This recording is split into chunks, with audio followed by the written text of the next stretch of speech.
to climb. In the place death, considering who thou art, if any of my kinsmen find thee here. With love's light wings did I reproach these walls, for stony limits cannot hold love out. And what love can do, that dares love attempt. Therefore thy kinsmen are no let to me. Let me not to the marriage of true minds admit impediment.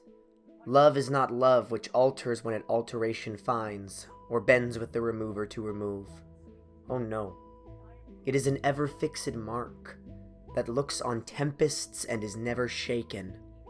It is the star to every wandering bark, whose worth's unknown, although his height be taken. William Shakespeare characterized love as something immortal, unalterable, and timeless, like a star or some ancient deity. Today, this concept of all-powerful love can be characterized as idealistic or even naive. Advancements in science and technology see love as a human frailty that is fixed by the advent of purely logical superintelligence. Authoritarian regimes pervert love into something that can promote a nationalist agenda. And the modern existential crisis of nuclear war and climate change make love seem like a futile effort in a fatalistic world. With these threats to love in our future, is it silly to still hold Shakespeare's 17th century ideal of love? Plato's Symposium defines love as something greater than a familiar, romantic, or sexual feeling. He compares love to a ladder. As one ascends higher rungs, greater expressions of love, one is brought closer to the realm of the forms, where love in its purest form exists. This is the love described by Christian theologians as agape, a self-sacrificing, charitable love that inspires virtuous action. Agape can be applied to science fiction narratives to offer a remedy to the encroaching nihilism that seems to be smothering love. Cold. Freezing.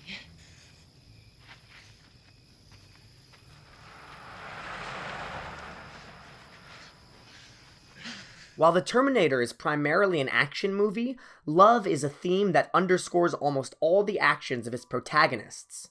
Kyle Reese falls in love with Sarah Connor, making him want to protect her in the past. Sarah Connor falls in love with Kyle Reese, leading to the conception of her son, John Connor. John Connor represents a Christ figure in this science fiction narrative. His preservation goes beyond the love of a mother and her son, and translates into a salvation for all of humanity. I suppose I will tell you. I owe him that. Maybe it'll help if you know that in the few hours that we had together, we loved a lifetime's worth. However, Terminator Genisys, the fifth film in the franchise, offers a twist on this theme by turning John Connor into a Terminator. This presents super intelligence, which can accurately imitate the human form, as a sort of antichrist. This is a warning against the imitation of love that machines can offer. Today, AI is given massive funding, is integrated into social and professional institutions, and even being used for companionship by lonely people. This is incredibly dangerous, since no matter how smart AI becomes, it will never care for us the way a human can. In this future, humans are nothing more than slaves to the robots and are treated badly. This is a scary future because it shows how much power robots could have over us if they were to take over the world. In The Hunger Games: Catching Fire, Katniss Everdeen, at the order of President Snow, is forced to maintain a false relationship with her fellow tribute, Peeta Mellark. Snow sees both Katniss and Peeta as dangerous revolutionaries. However, their love story can be used to suppress the fervor they might drum up. Katniss and Peeta's relationship is meant to give Snow's authoritarian regime a mask of compassion and mercifulness. It reflects the nationalistic love autocrats instill in their citizens to create loyalty. While patriotism is not inherently bad, it can be perverted when a nation sends its citizens to fight and die in pointless battles, like those fought in the Hunger Games.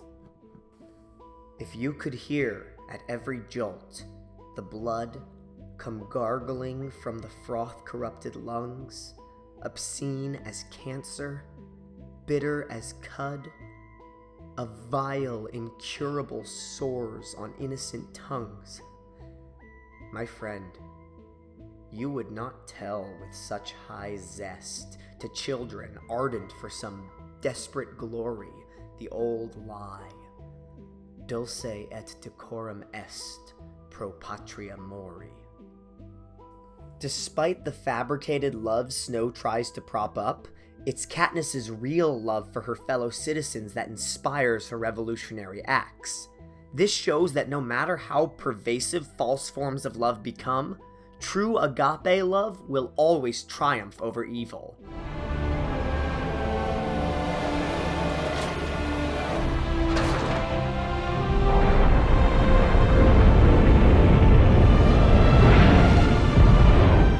Cormac McCarthy's The Road presents the most loveless world imaginable, a world racked with environmental devastation and savage warfare.